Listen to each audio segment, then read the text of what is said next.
Robert Pattinson's Batman at one point in the movie monologues that he can't be everywhere at once. It looks like McFarlane, Mafex, ASH Figuarts, and now Mezco beg to differ. And in doing so, it also contributes to the first ever Mezco Toys figure review on this channel. This is my first foray into the Mezco world, and I figured that we'd be doing it with a brand new release, which is going to be for the 2022 Robert Pattinson The Batman figure. Mezco has finally brought forward their portrayal, their take, with at the same time bringing what they're known for, which is actual stitched costumes, actual fully realized suits on their figures. However, I've always been incredibly apprehensive about Mezco. I'll be brutally honest and confess here at the very top. The reason for why this is exactly the first Mezco review on the channel is because I really didn't dig their figures all that much. Whether it be some of with their classic Spideys, their classic Batmans like Supreme Batman, Superior Night Batman, The Dark Knight Returns Batman. There were so many attributes to the figure that I'm like, it looks bulky and chunky and disproportionate, cartoony even. And I just was never able to find the major appeal when it came to Mezco. I then brought myself to loosen up a little bit when they revealed some promo shots for the Robert Pattinson 2022 Batman. And it kept getting pushed. I figured maybe they're making refinements to the figure, etc. Until finally, huge shout out to Mike's Toys and Stuff in Orange County, California, or in Orange, California, for the major hookup on this Mezco Batman. Now, I paid for it full price. Just full disclaimer, I did in fact pay for it, so it wasn't like a freebie or anything, but he was able to actually provide it way ahead than even some massive retailers like Big Bad Toy Store or Entertainment Earth. I gotta be honest. So I just wanted to give him a little bit of a shout out. If you're in the Southern California area, in the Orange area specifically, check out Mike's Toys and Stuff. Maybe I'll post a link in the description or whatever. He's got a website now, and also, of course, he's got social medias, and that's where you can find some of your collectibles if you're in the SoCal area. So huge shout out to him. And he was able to provide me with this figure. And I figured, you know what? Yeah, out of all the brand new characters, brand new releases, Mezco Batman is definitely the one that I want to use to jump into the deep end of the Mezco 1/12 scale pool and see exactly where people are coming from when it comes to their devotion to this line. And pulling him right out of the box, I knew that scaling was going to be either an issue for some or maybe just something kind of very indifferent and nonchalant for others, because you'll notice right off the bat he's a little on the stubby side. I will confess right off the bat, no pun intended, the suit and the actual portrayal and look of the character is not inherently bad, except just something draws you to this top half of the body. At least it did to me. That makes me go, it looks like a cosplayer. It looks like someone is in there, but just not Robert Pattinson. It just does not look like Robert Pattinson, or at least a shrunken down version of the character in 1/12 scale is actually embodying the suit. It looks more so like someone came up with a really cool cosplay, something that was probably 3D printed, created on Etsy, and then poof, this is exactly what you got in figure form. And it's not necessarily, like I said, a bad quality presentation of the figure, but there's just something about the proportioning that is still carried over from my preemptive thoughts over to Mezco with some of their comic stuff or live action stuff. And then a little bit of that DNA can still be found here with Mezco's The Batman because of this section right here. Everything else looks pretty proportionate, but it's around the neck area that I just can't put my finger on. And I can make some theories, some speculations as to what it is. It could be this collar, it could be the way that the cape is actually stitched in to the body, and it could also be maybe the neck piece being just a little bit too low to the shoulders that, just like I said, makes them a little bit stubby, a little hunchy, and it just kind of brings about this notion that in a very neutral stance, in a very neutral position, the proportions do look a little weird. If you are able to look past the proportions, I'll give this to Mezco. Yes, they do in fact put their best foot forward towards the thing that they're known about, which is going to be that fully realized stitched suit. And I figured that with the Batman, they definitely needed to put an awful lot of effort behind this suit because you're going to have an awful lot of fabric and felt goods kind of making up a lot of the stitching of the suit itself. But considering that it's Batman, he's going to have an awful lot of armor plating. He's going to have some pieces that are not necessarily just cloth. They're kind of made out of like this rubberized textured padding that in hand feels really, really good, specifically around the torso and thigh area where you can see an awful lot of those different mixed media. An awful lot of collectors out there, a lot of huge collectible aficionados like to use the term mixed media. And frankly, that is the term that comes immediately to mind for me personally, is seeing an awful lot of the stitching of the very nylon-esque kind of cloth around the crotch area that then kind of fuses and stitches over to this rubberized padding that makes up the knee pads, the thigh pads, and then kind of working over to the bottom part of the boots where you have an awful lot of this like rubberized plastic to make up the shin guard area of the boots that then leads to actual plastic pieces for both the boots and the wrists. And then of course a little bit of the gauntlets right there with some rubberized texture for the actual silver cylindrical pieces that make up this top part of the gauntlet that the Batman suit is known for, as well as the buckle strap-like pieces that make up the spikes. Then when you move on over to the chest and the shoulder guard area, they had of course no choice but to go for full-on plastic to pretty much generate this entire chest piece, which in my opinion is sculpted and etched and painted very, very good as far as the detailing, the airbrush, the wear and tear, as well as the bike riding, bike armor like shield pieces for the shoulders right here that still look awesome, except, and this is kind of subjective, even though it's technically accurate, you'll notice that this has a much more gray colorway than some prior iterations of the character in figure form, whether it be with McFarlane, Mafex. You'll notice that he definitely stands out a little brighter than the rest. And I don't know if maybe that was a creative choice on Mezco, or maybe that's just the specific paint apps that they decided to opt for, but it was definitely an intentional choice considering that it's for the most part consistent. I say for the most part because ever so often there is a bit of a QC issue here and there. I feel like for mine, I don't know what happened, but there's a very yellowy splotch on one of my knee pads. So do double check your figures when you pull them out of the box, but at least maybe that came from the fact that they were very fine-tuned with their, I guess you could call it their accenting, because you'll notice that you have two different types of accents. You of course have a few of the chrome pieces to make up the gauntlets, the buckles, the straps, etc., specifically and predominantly around the utility belt.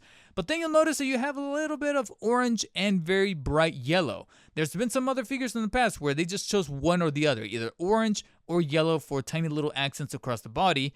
Mezco actually opted for both. They decided to actually go the extra mile, the extra work to actually not only give us a little bit of orange here on the shoulder pieces, as well as the lining that kind of connects the boot to the rest of the leg. But also you'll notice closely you have some areas where you have yellow, that really sickly kind of bright yellow for either the sticky bomb cartridge that's on his belt, or you'll notice that you have a few pieces that make up the suit when they try to simulate the stitching that happens here on the side. That's probably the best way that I can kind of convey that. They're trying to simulate the zigzaggy pattern that he has here on the sides that is fully realized on much bigger figures like Hot Toys. And that's actually a perfect segue for probably, I would argue, is the next thing that kind of comes on top of this figure in a much, much bigger scale, and that's going to be Hot Toys, because with other figures like Mafex and Figuarts, it's just a sculpted figure with plastic joints, etc.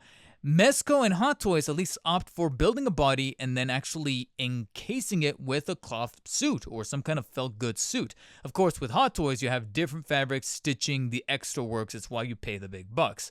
Mezco would probably be the next one down below that actually goes for this kind of approach of actually building a suit and having it be stitched around the body. Except, of course, in this scale, they're not going to be able to fully realize every single little detail, so the only compromise you'll find, the major compromise, there's a handful of them, but I would probably say the one that stands out the most will have to be the zigzag stitching. You'll see right here that it's simply just, I don't want to say a sticker, but it's rather an application that was simply just glued or heat pressed onto the suit itself right here. So you can't actually feel any of the zigzag straps. They're just kind of, I don't want to say painted on, but like I said, kind of heat pressed onto there so that it's pretty much pressed up there with some form of adhesive to make sure that it's kind of glued onto the suit itself right there. So you'll notice you can't really feel or do anything about that. But there's only so much that you can do in this scale, and I feel like for the most part they actually did a remarkable job of making a legitimate Batman suit. It's just that one of those culprits as to why the proportioning may look just a little off, especially from a distance, would have to be this cape. It's really not the best. You'll see right here that it's made out of this fabric. I don't really even want to call it cloth. It's more like a nylon, and you have this texture stitching on the, it kind of reminds me of that pleathery kind of material you find at the bottom of your car seat. And that's pretty much what you're dealing with here on the outside to kind of simulate that trash baggy homemade feel. But it just doesn't feel as weighty. It kind of feels a little flimsy. You technically do have wires on either side of the cape itself, the outer rims, to at least mold it around the shoulders to work as best as possible. But sadly, no wires in the middle. So even though you have these kind of stitch lines here in the center, you have like 5 or 6 of them. Neither of them have any kind of wiring whatsoever inside to at least put it in any kind of poses or anything like that. You just have the wires, which are not necessarily the worst, but also not the best here on the outer side. Like I said, the main purpose behind them would have to be in order to kind of give them like this angular look around the shoulders to mimic the way that it did in the movie itself, to have it just drape downwards as much as possible. But even while trying to do that, like I said, the major crux would just have to be the way that it's kind of bunched up to the point where I feel like they just made too much cape and tried to tuck it inside of the chest piece. And in doing so, they just created this amorphous kind of blob here around the shoulder and collar area, even though he technically already has a collar that's part of the suit. Like I said, it was just sculpted in a way that when you kind of start moving the figure around like so, it just looks a little bit too bulky, thus giving him that very hunched over and very disproportionate look to the way that he looks, like I said, very stubby, very chunky, very short. Despite the scaling, there's just something about the way that this top part right here, despite the immaculate detail behind the chest plate, the suit, the stitching, the quality behind it, there's just something that they generated right here that it almost makes me wish that the cape was removable, and sadly, it is not. But like I said, the wires are strong enough to where if you do want to kind of move them about and pose them in a way that looks like they're flying, they're gliding, they're doing something kind of dynamic and in motion, at least as well to make the figure seem in motion as best as possible, then you could do so. At least you'll be relying on set motion for the cape to give him a very dynamic flair, considering that you're not going to be doing an awful lot of that with the figure itself, leading to probably the moment in the video that I'm probably going to lose an awful lot of you.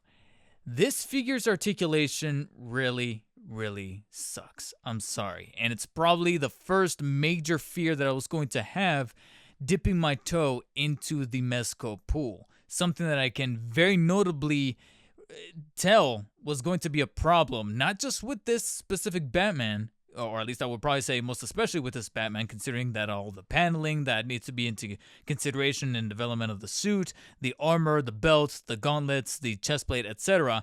But it was a problem already with some of the figures that are probably likelier to be more flexible, like any of the Spidey characters out there, or any other, Superman figure, or anything that they kind of generated since.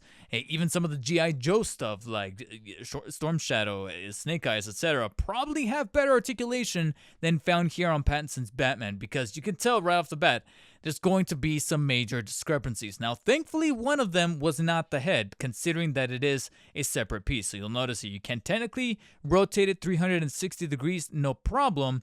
Once we get to tilting, looking up, it's actually pretty generous.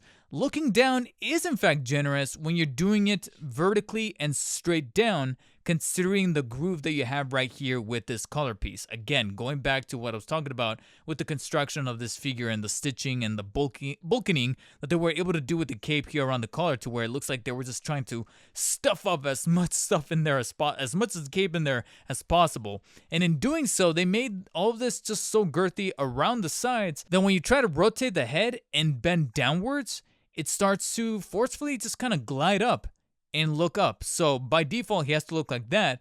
You can never really press down all the way through. And the handful of times that I've tried to, I don't want to say force, but I'll just say it anyways, force the figure to look down and to the side, I start to feel like the joint is kind of coming off, and at least once, thankfully it only happened once, but once already the head just completely came off in a natural way where you can simply just pop it back on. But just the fact that you're pretty much limited a little bit when it comes to looking down and having it still be at an angle. It's pretty much restricted in that sense. So and I guess the reason why it hurts even more is knowing that the motion can technically still found there, but it's all in part to something that was already a problem before because of the compositing, I guess you could say, for the proportions, and that is this goddamn cape and the way that they just overproduced it here around the collar area. Tilting side to side though is no problem. Like I mentioned before, getting it into actual poses looking up, especially when turning around like so, no problem. And it definitely makes them look a lot more dynamic, especially when it comes to actually working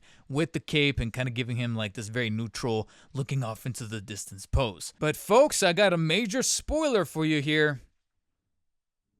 It's probably as best as it's gonna get.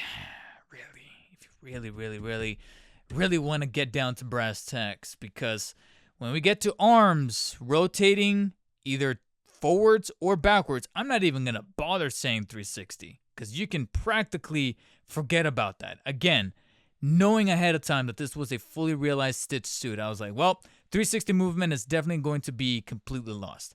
Okay, fine. But can you at least be very flexible in moving the stitching of the suit to favor said articulation, to move the arm as forward and back as much as possible? And honestly, not so much. Going forward, that's really about it right there. Moving back is actually a bit more on the flexible side, more than I was willing to give it credit for. But flexing forward, I mean, there's some poses that I genuinely want to use with his arms in this manner, and to see that I can't really raise it all that much higher than that because of the way that the suit starts to tighten up in the back, you'll notice that it starts to develop like this little spiraling kind of creasing motion or maneuver that I know that if I do that a little bit too much time, the stitching is going to start to undo itself and cause damage to the figure, and I really don't want that, especially with the pretty penny that you're paying for Mezco figures on the average. Then when it comes to extension, thankfully the shoulder piece is glued to the bottom where the bicep meets, so therefore it's able to kind of flex and move out of the way when you try to extend the arm. But just know that in doing so, again, you come into contact a little bit with the shoulder guard that it kind of starts to get a little scary there.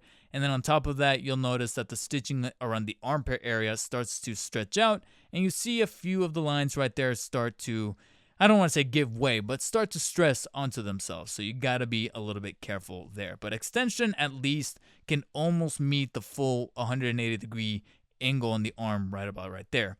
A little bit of butterfly motion can be found, as you can note right there, but of course only at the behest, I guess you could argue, of the suit itself. So you can only really do so much of movement forward and back in a butterfly motion, and I can't really feel any kind of shrugging up and down either. One of the members over at Mike's Toys and Stuff, one of the owners who was there, and I was talking to him about picking up this guy up. We were talking about Mezco, about even how apprehensive I was of Mezco.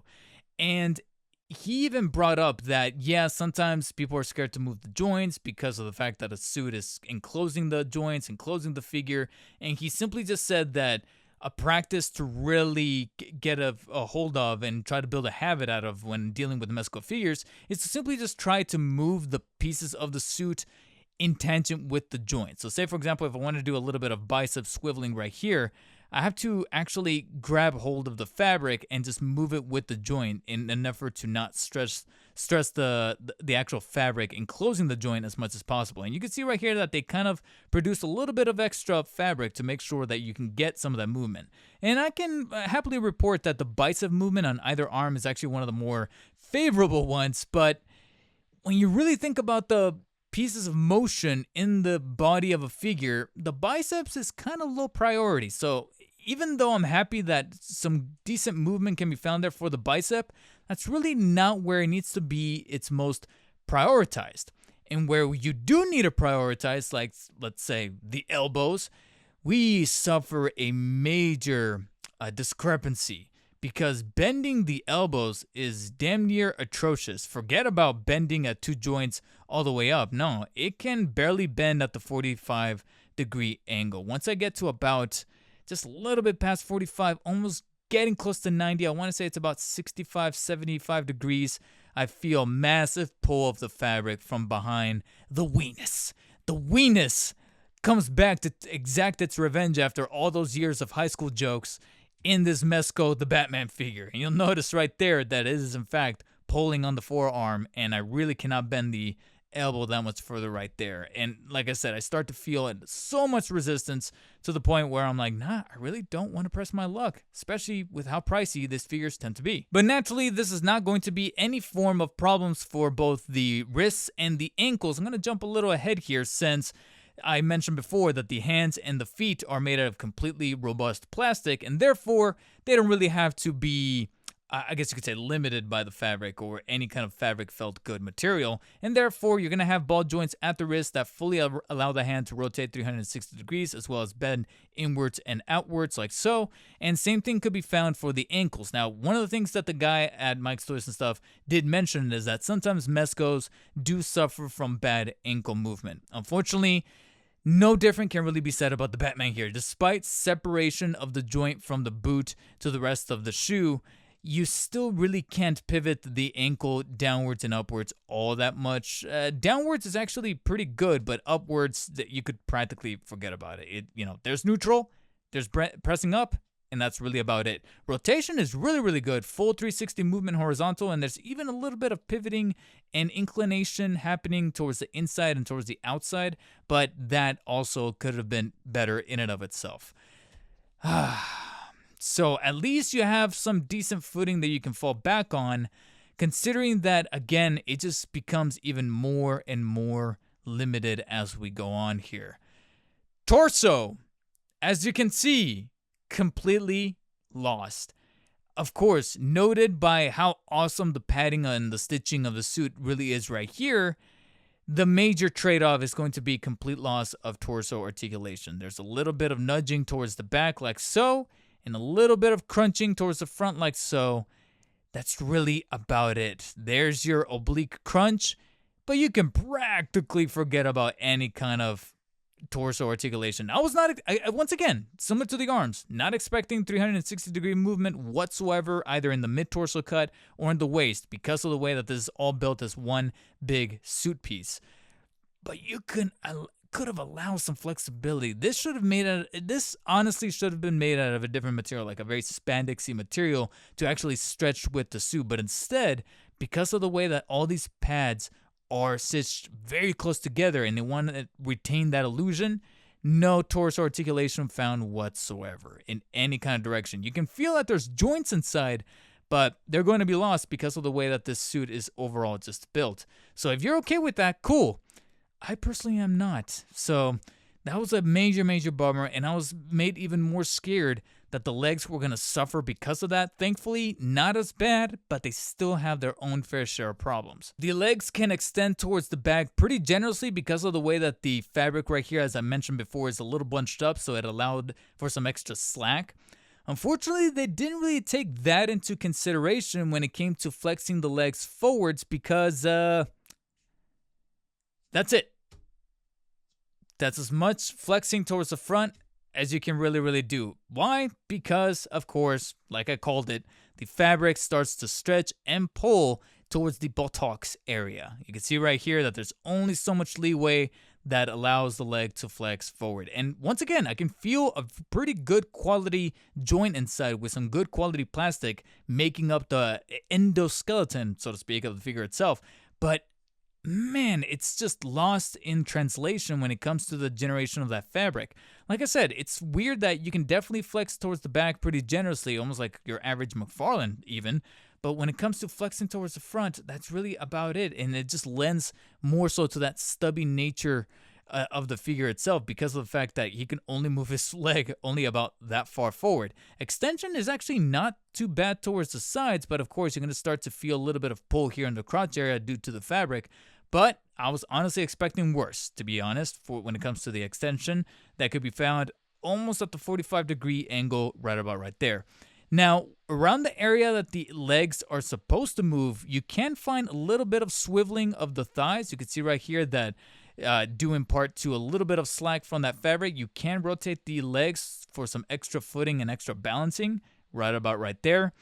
And then the knees, I guess, again, could have been worse. They can definitely bend almost at the 90-degree angle until you feel a little bit of that pull from the knee guard right about right there. But that's really as far back as they can kind of pull. You technically, I think, only have one joint in there. I might be wrong about that, but it feels like there's only one joint. So no double jointed knees, and they don't flex as well as they could have with I guess you could say some other competitors. So yeah, that resulted in a much more scathing articulation portion of the review that I was really expecting. And like I said, certain areas I thought to myself, okay, like I said, 360 movement around the arms, a little bit of pull on the joints for the knees and the the knees and the elbows. I figured, okay, fine. When we wear actual clothing, those parts also end up being a little bit restricted depending on what we're wearing. But I just didn't expect it to be this bad. And again, for people who are part of this whole Mezco 112 collective, they might be okay with it, but it's very tough to kind of migrate from some other competitors on over to Mezco when this is the major kind of trade-off, the major kind of sacrifice, which is articulation. It's a big thing. So I tell myself, okay, since an awful lot of discrepancies were found with the articulation, can there be any found with the value packed into the box, like I often like to call out on, the value proposition? And most of that can not only be found in the figure and the quality of the figure and the articulation of the figure itself, but also the accessories. Is there anything that Mezco did in that department to kind of set them apart? Yes and no. Let's start with the basics, hand accessories. Naturally, when it comes to any figure that you pay about $100 or more, you typically expect your plethora of hand accessories to really make that $100 worth it, whether it be with Figuarts, Mafex, and now Mezco. And who knows, maybe another competitor that I've already talked about once before on this channel that might be bringing forward their own Battinson Batman, but more on that later. So when it came to the hand accessories, I was definitely looking for some uniqueness, and there was some found, but not without getting past the very obvious, which of course are going to be the default fisted hands that he comes with on person, some extended hands, as well as some trigger hands. And then you have something that is becoming a bit more of the norm with Pattinson's Batman specifically, which are going to be these, well, I guess what you can call grapple hands, which kind of look like trigger hands, except they have the index and middle finger extended, and then the other two fingers kind of crunched in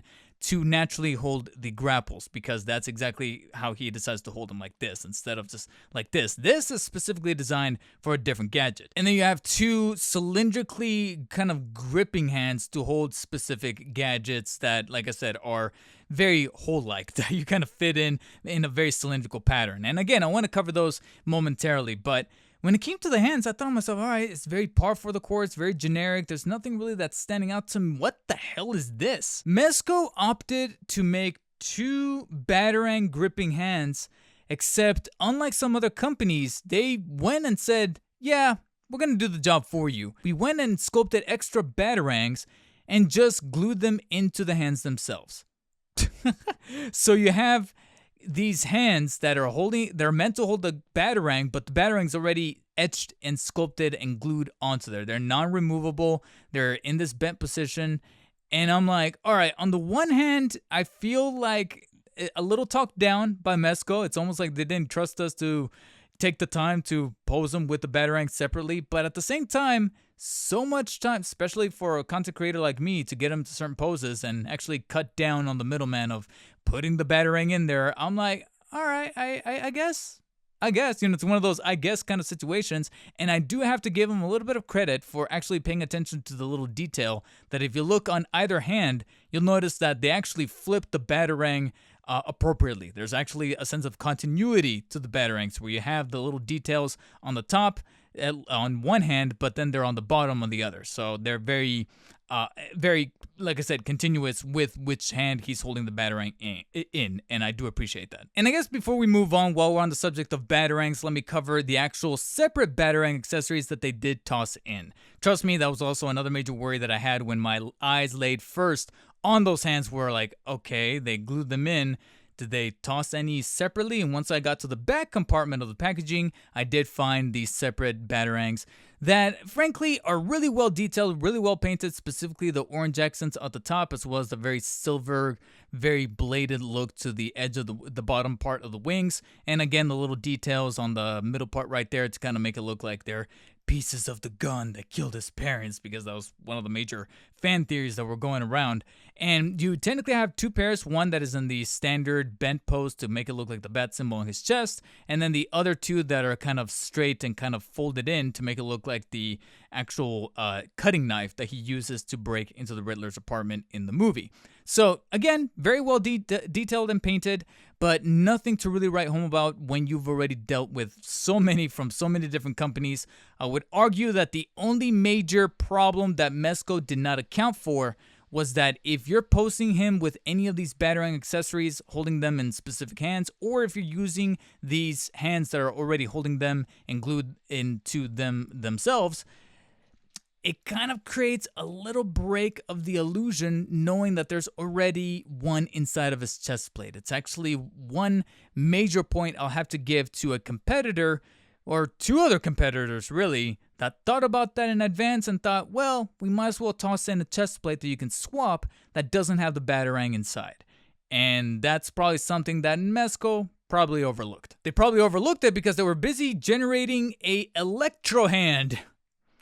Yeah, this is the other only unique hand accessory apart from the very general ones that you typically expect out of this kind of figure. Mezco opted to give us something that I've never seen before, and I will give them credit for uniqueness and creativity. They gave us this electric hand, which is basically the one that he used to neutralize that thug at the beginning of the movie with a little like zapper on his neck.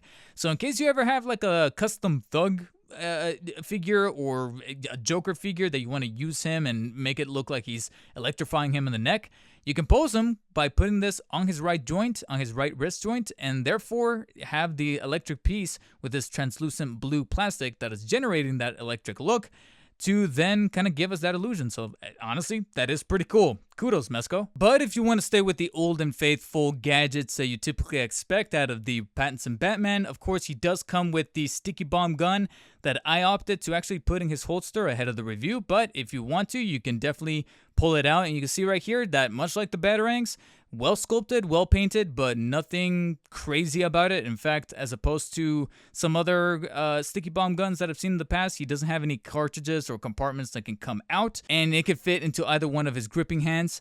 And on the side, in case you ever want to make it look like he's maybe reloading, they technically did throw in the sticky bombs, which are incredibly tiny. You'll notice right here, there's definitely to scale. He comes with 3 of these sticky bombs that are very, very, very, very tiny, and even more very, very easier to lose. You see right here, you got 3, definitely some extra spares right there.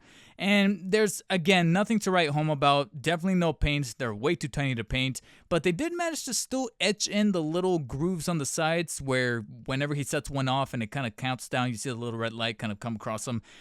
Obviously no paint decals whatsoever, but you technically still have those little grooves etched in there. Again, the only downside, they're very tiny, very easy to lose. Hell, probably very easy to swallow. Don't ask me how that could happen, but it can. He also comes with the UV light as well as the flare, which I opted to put on the back containers here on his utility belt. That one of them is a little too loose and sculpted a little skinnier than the actual holder itself, so it's difficult to have it be put there on the person. You can definitely slip it out very easily, but it also kind of comes through very easily to where it starts to fall out from the back right there, as you notice right there, so you can kind of pull it out from either side. And again, they're very well painted and sculpted, but they're very, very, very interchangeable with some others you may have seen from competitors that we'll cover momentarily. Same thing could be said about the adrenaline pins. He comes with 2 adrenaline pins with yellow accents and some decent sculpting towards the nozzle pieces, but A, they're very, very tiny, so very easy to lose, but B, they're just very standard for any Batman figure these days. So Mezco opted to toss those in, as well as a pair of handcuffs that, again, well painted with the chrome and black, but unfortunately non-functionable. Not only do they not open, but they're also not articulated in the middle to fold. So do be careful, because I feel like out of all the accessories, this one's probably the next easy one to break. I say next because technically I feel like the most easy to break will be the grapple hook with this wire sticking out of it. You'll notice right here, it's pretty much a very flimsy wire. And the grapple itself, again, decently sculpted, well painted, but the wire it's attached to, it feels kind of makeshift and cheap, if I'm being completely brutally honest. There's something about the wiring that, yeah, you can kind of mold and sculpt to the way that you want it to make it look like he's flying up with it, but I feel like if you bend it hard enough, this thing will legitimately just kind of snap off. So frankly, I feel like I might just keep it in a very coiled position like so, or at least extend it to make it look like it's mid-flight or mid-ejection. And you'll notice that one end of the wire has this little silver piece that can fit into the kind of extended grapple hooks that you can actually put on either one of his gauntlets. Now, funny thing, Mezco threw in 3, not 4, but 3. I was expecting 2, definitely, one for the left, one for the right, which you can then swap out for the compartmentalized grapple pieces to then flush to the rest of the gauntlet to kind of create the illusion that he has the grapple pressed into his gauntlet, so that when he's ready to eject, you can then swap it, pull it out, and put this one into the peg into the hole and fit it into one of his gripping hands, one of those extended hands with the 2 index fingers or the 2 fingers extended out to make it look like he's about to deploy the grapple. But the fact that they threw in 3, which again, just like everything else, well painted with the airbrush metal and sculpted, but they look almost identical to others that I've seen before. Except I was still trying to rack my brain exactly as to why there's 3. Well, if you look a little closely, you'll notice that 2 of them actually have hollowed out barrels for the grapple as well as the wire to put that silver piece in. The third one doesn't have the hollowed out barrel. It's completely filled in. Why? I don't know. They just tossed in the third one with a completely filled out barrel. So I guess it's like for neutral poses, I guess you could argue. I would like to argue that it's a spare.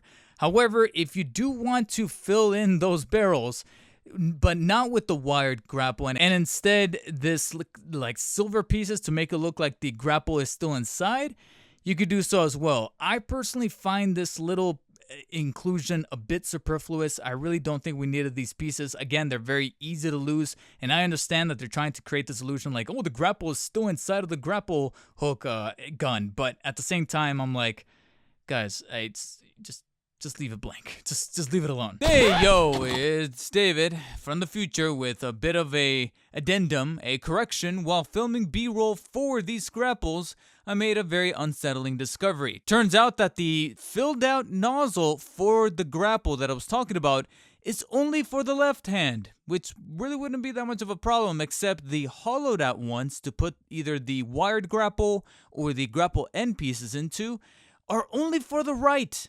There's no left hollowed out one. They're only for the right. They're both for the right because of the peg that needs to plug into his forearm. So you're kind of stuck posing him grappling with the right. There's no left option, which I get it. It's technically screen accurate, but come on, it's an action figure. Give us the option. And unfortunately, I'll have to dock Mezco for this one. But what I find ironic is that it's almost like Mezco knew just how easy it would be to lose so many of these accessories that they opted to toss in a carrying bag. Yeah, points for creativity on Mezco here. I've never seen a company do this, but they actually threw in their own little labeled and branded baggie to hold all of your accessories in one place. I really do wish that more companies would do this, but at the same time, this is a solution that I personally feel Mezco kind of created the problem for, which is to make all these superfluous accessories, or at least a few superfluous accessories like the little silver pieces for the grapple, etc., that are very easy to lose, very minuscule, and therefore, well, here's this baggie. The baggie itself is actually well made as in terms of quality with the little zipper, and I do appreciate, like I said, the little logo there for the Mezco 112, as well as a blank spot for you to write down the name of what figure it belongs to, what character it belongs to, etc. So again, I appreciate this. I do wish that other companies like Mafex and Figuarts would be considerate enough to toss in their own little baggies, but at the same time, it's also kind of generating more attention towards the problem, which is to kind of have Mezco focus on some accessories that I feel like they shouldn't have focused on too much. Especially if they can't really go through with so much fulfillment of the accessory. Even though they're the only ones to have tackled it in this, or at least one of the only ones to have tackled it in the scale, and that's going to be the wingsuit.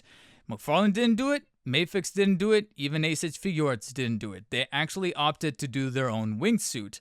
I just wish that they would have put a little bit more effort into it, because you'll notice that it's pretty much made out of the same material as the cape itself. So it's almost like they used extra cape pieces and just retrofitted it and stitched it in a way to kind of resemble the wingsuit from the movie. In fact, you'll notice that so many of these orange straps that are on the suit itself are just there for show. The only ones that really work are going to be these middle ones right here. And of course, they're mainly there to make the actual putting on process a little simpler. So you simply just pull down on the zippers right there, pull on this piece, kind of squeeze the figure inside. You do have a Velcro hole right here that you can actually open up, so to make things a little bit easier for his feetsies to come through. And that's pretty much how you put it on. And overall, he looks pretty decent with it, but again, it's all about that quality. I do really wish that at the very, very least, the fabric, or at least the material utilized on the inside, was actually on the outside as opposed to what we ended up getting. Because like I said, it doesn't really distinguish it all too much from the cape itself. So I was like, all right, well, I guess points for trying, for being one of the few companies in this scale to actually deliver on a wingsuit. But I just wish that if you're going to do it, go all the way. Which on the positive side leaves us with what they did kind of put a little bit of extra effort into, is this base. Yeah, the arm in terms of design is pretty generic. You have, of course, the translucent plastic with the joints of articulation, and the hook itself, the actual like gripping pieces right here at the top. I don't know how I feel about that specific design, but when it comes to the circular base, it's actually really well made as far as quality. Great plastic. I love the glossy look, and I love the etched in the Batman logo on there with the cool red, the bat symbol, the texturized look to the actual font in and of itself, and the way it's painted on. It's actually pretty quality, and I really do appreciate it. It's better than your generic, just straightforward translucent base with just a hexagonal design that doesn't really distinguish it from anything else. So I do appreciate that. Which brings us to the alternate head sculpts, because naturally any figure in this price point is going to be including alternate heads for you to be able to swap out for different expressions and poses, since they gotta make that value worth it. Again, going back to the value proposition packed into the box, I feel like anything that's over $100, there needs to be something else for that value. And Mezco, thankfully, did not change the status quo, except it's here where I wanted to reserve some thoughts that I had on the head sculpt. You may have noticed that I didn't really talk about the head sculpt all too much when I was talking about the suit, the aesthetics, the proportions, because when it comes to specifically Robert Pattinson's Batman, I don't know what it is, but so many people within the collectible community, the action figure community, the likeness of the character, not just for Pattinson's Batman, I guess I'll kind of walk it back a little bit, but basically for Batman in general, likeness is a huge factor when collecting certain action figures, because unlike other masked characters like, say, Spider-Man, who's also covered on this channel, you technically by default have half the likeness already exposed via the eyes and the mouth plate. Whereas Spidey has a mask completely covering his face, so you don't really have to worry about that. So likeness is a huge factor in terms of people's purchasing decisions, collecting decisions, and the like. And so I feel like here it's the perfect bridge to really start to draw in the comparisons to the competitors. Because with Mezco, we were included 3 alternate heads, so 4 head sculpts total. Now, when it came to the default one that's actually pegged into the body itself, when you pull it out of the box, the likeness is actually not too bad. I definitely see the lack of the lips, as well as the chiseling of the jawbone kind of protruding from the sides of his face, just like Pattinson has a tendency to do, the glare coming through with the sunken eyes, and then to me, my favorite aspect would have to be the paint and texture applications to the cowl itself. You actually have a little bit of the stitching, but also that very rough texture to make it look like it's something that looks homemade, just like his cowl has often have a tendency to look like in any action figure form, whether it be in this scale scale, Hot Toys, etc. And Mezco definitely nailed it as far as that quality to make it look like legitimately his cowl coming through in 1/12 scale, and it's dope. Like I said, my only grievance is that the neck is just a little bit too short, along with an awful lot of the stuffing of the cape makes it look a little pudgy and a little sunken in. But when you're able to kind of at least veer away from that, you'll notice that the head sculpt is in fact pretty awesome, especially like I said with the sunken in look to the eyes, as well as the actual paint decal behind the eyes. You can notice that they did manage to sneak in a little bit of green into his eyes, just like Battinson has in his natural eye color. And on top of that, it looks pretty lifelike. It actually looks like there's life behind those eyes. He doesn't look like he's staring off into the distance. He doesn't have that uncanny valley look. Awesome. It's once we get to the alternate heads, at least the alternate cowled heads, that we start to lose a little bit of Battinson in the likeness, because despite retaining an awful lot of the quality that I was praising for the cowl, as far as the paint, as far as the eyes, the texture, the sunken in sculpt to the eyes in terms of the holes inside, as well as, like I said, everything when it comes to the molding, it's really the faceplate that I don't know what it is, but something is just a little off. You have one head that has kind of like this grimacing expression, kind of mid-action expression, baring the teeth inside, and then another one that's a little bit more pouty, a little bit more oof, to make it look like maybe he's taking a punch, or maybe he's in the middle of a very exerted motion. So you can kind of mix and match depending on your preference, whether you want to post one with the electrocuting hand, or another one where he's kind of taking flight with the wingsuit, or he's utilizing the adrenaline, etc. Maybe he's sticking it in places that he shouldn't be. So there you have your options of variance and choice. But to me, there's something about the expression and something being lost with the mouth plate that I don't know what it is, but we start to lose a little bit of Battinson likeness. You know who these head sculpts actually started to remind me of? I can't remember his name whatsoever. Unfortunately, I'm sorry, but I cannot remember his name. But the actor who played Bullseye in Daredevil Season 3. That's honestly the person that comes to mind when I see these two alternate heads. I don't see Battinson. I see Battinson more so on the default one, but when we come to these much more expressive alternate heads, I feel like I see more so Bullseye from Daredevil Season 3 than anybody else. But hey, that's a whole lot better than what I can say for the completely uncowled and unmasked head sculpt in which we lose Battinson completely. Taking a bit of a page from McFarlane, in which they lean more so towards a very characterized look and likeness to Battinson as opposed to going for realism, you'll notice that, yeah, despite the good work of the eye makeup to make it look like it's actually running down his face via some sweat, as well as the actual decent paint and sculpt applications for the hair, in which you have all these kind of different strands that are actually done pretty well for the scale, and you even have a few strands that are kind of loose and rubberized here towards the front, so you can actually kind of move them about and give them a little bit of added detail and touches to that. It's definitely the look and the resemblance that's completely lost. You can tell that they're trying to emulate Battinson, but it's most definitely not him. So it's kind of reminiscent of, like I said, McFarlane in terms of going for those characterized looks for some of their live action portrayals of certain figures, etc. And even some of the other competitors, they have gone for this kind of very uncanny, over the other side of the valley, other side of the prism likeness, but some of them still at least had a resemblance to Battinson. I don't see any form of Robert Pattinson in this likeness whatsoever. Plus, as you kind of navigate around the head sculpt itself, you also notice that there was at least one slightly little QC problem that I cannot abide by, and that's going to be this piece of plastic that's actually conjoining the hair and the ear. I'm sorry, but that just looks tacky. It makes the whole head sculpt look almost practically 3D printed and like a last-ditch effort that was tossed in. I'm sorry, but that's a legitimate criticism.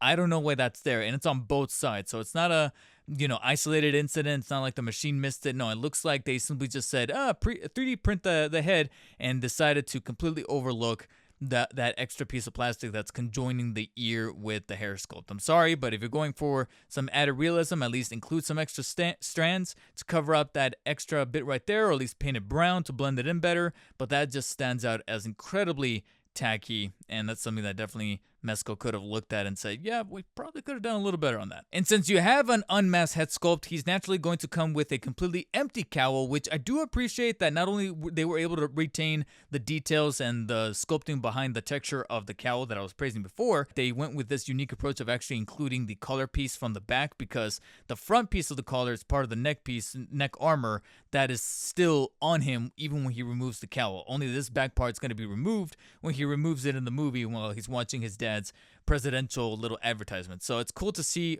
presidential, mayoral, I don't know. It's 2024, the debates are happening right now. I guess that's probably subtly on my mind for some reason, but you get what I'm trying to say, is that when he removes it, that piece also comes along with it as well. So that's a nice little detail. I just feel like it's a little quirky and incredibly weird that including the alternate head sculpt, they decided to toss this in for continuity, but they didn't bother to do that with an extra chest piece that doesn't have the bat symbol so that you can pose him with one of the batarangs for, like I said, the illusion of continuity, the illusion of actual retaining the rules of the display purposes. So that's a little perplexing, but before you see everything that is included inside of the box for Mezco's 1/12 scale.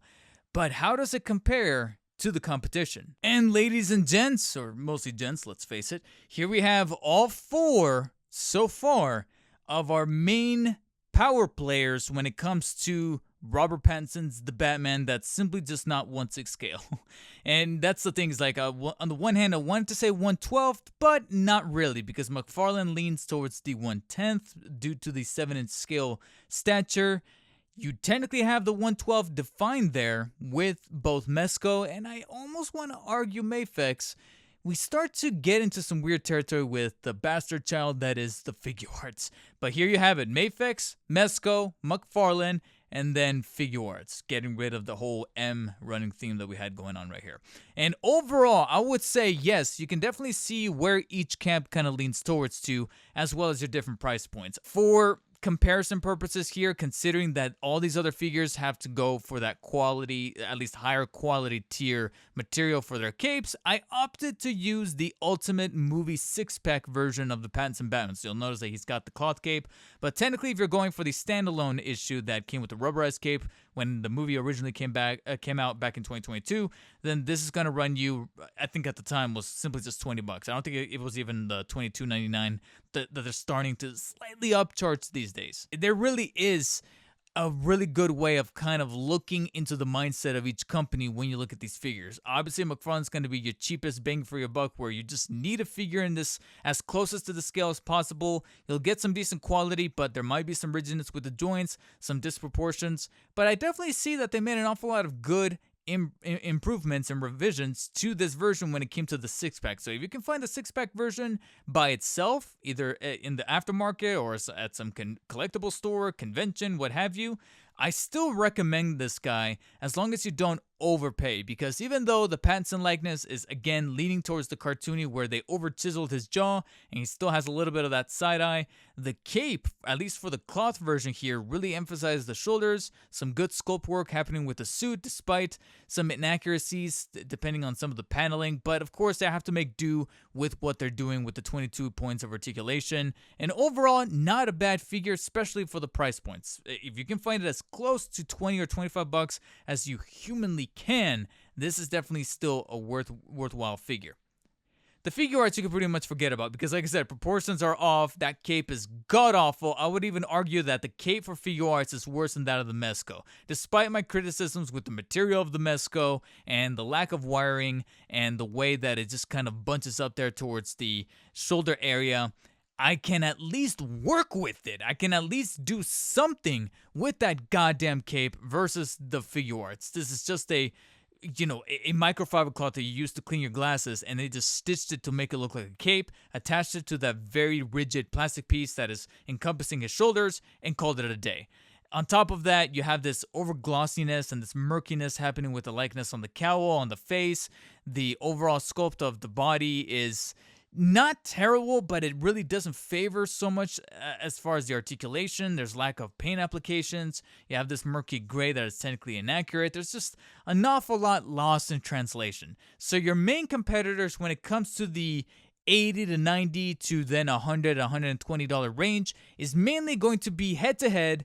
You know, your I guess you could say your Tyson versus your Holyfield is going to be your Mezco versus Mafex. And if you've been watching this review up until this point, which I have to commendate you for because of how long I can already tell it's going to be, and then on top of that, you've been watching the channel and have checked out my prior review on the Mafex, the Batman figure here, then you'll probably be able to telegraph exactly where I'm leaning.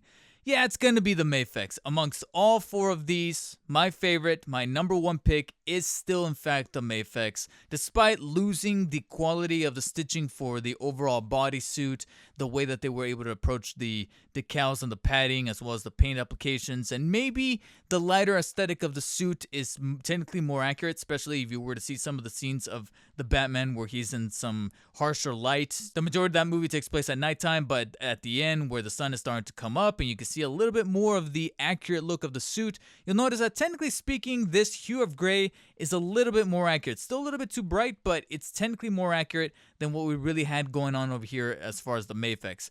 But frankly, I'll gladly take the plastic separation if it means that we have some really good joints to work with as far as articulation, as far as posability. You still have great proportions, and on top of that, you have just so much going on with the top part of the body where the cape doesn't look like it's bunching and hunching over the suit that, in my opinion, just lends to a better overall collectible experience, and working in tandem with the accessories that he comes with that, in my opinion, translate better. Because not only did Mafex include an extra empty cowl, an extra batarangs, of course the traditional plethora of hand accessories that I covered before, but they even had the extra chest piece to make it look like it's empty since he's holding a batarang.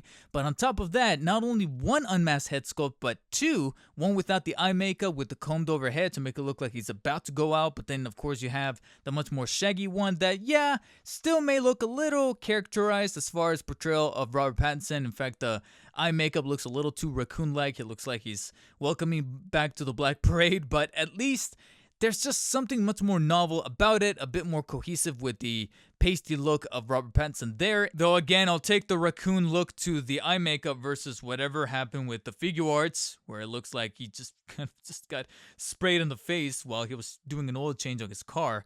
But credit where credit is due. At least they threw in an extra neck piece, an uncolored neck piece, so yeah, at least there's that. And then on top of that, you could tell that Mafex went above and beyond to make sure that you have all these different things that you could swap out with. Like I said, 2 extra head sculpts, not just for unmasked, but even for the masked cowl one with the grimace. But they even threw in extra gauntlets for that added look of the compartmentalized grapple hook. So they even threw in extra gauntlets, forearm pieces to be able to swap them out. On top of that, I love this cape. I love the way that it's sculpted with the wiring, but then you have some extra strength to the wires to make it look like it does in the movie. It doesn't look bunched up.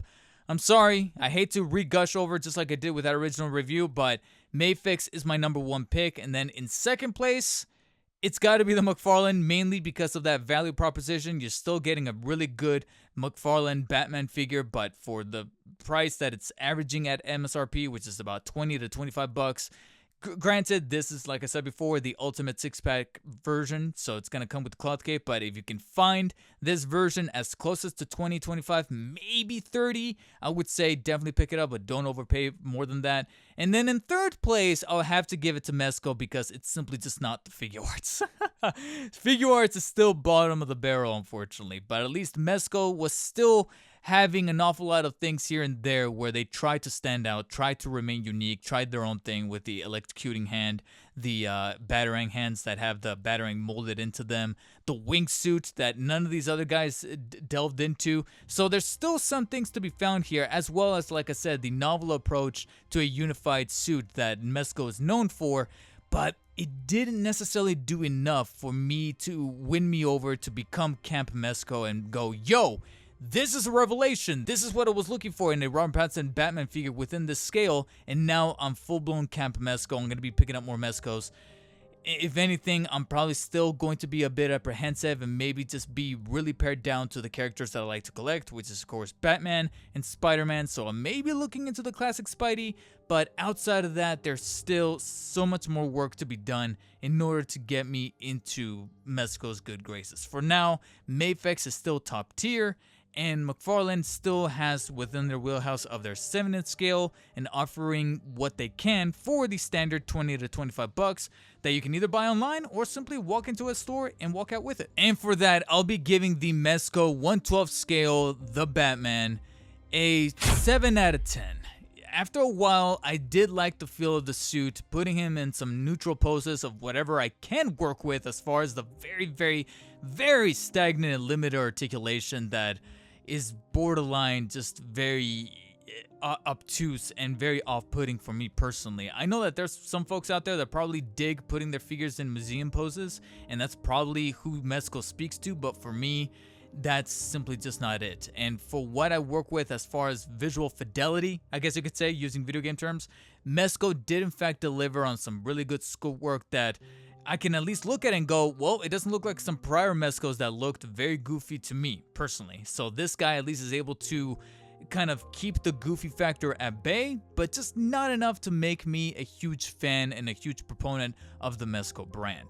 Plus, we definitely still need to consider that the game is not over, because we got Mafex, we got Mezco, we got McFarlane, we got Figuarts, but kind of peering his bad ears over the horizon, I do believe that Fonjoy is rising from the fire to deliver their Battinson Batman, and you can bet your ass that I'll be covering that guy when he's readily available. And we'll definitely be revisiting these 4 chaps to exactly see how that version stacks up to the competition. In the meantime though, if you guys enjoyed this video, hit the thumbs up button. If not, hit the thumbs down. Let me know down below if you guys picked up the Mezco 1/12 scale Batman figure and how he compares to the others in your collection, or do you think that Mezco is just going for this different approach to the suit but trading articulation for it that just doesn't speak to you, it doesn't really resonate with you? Whatever the case may be, let me know down below, and as always, stay humble. I'll catch you guys later.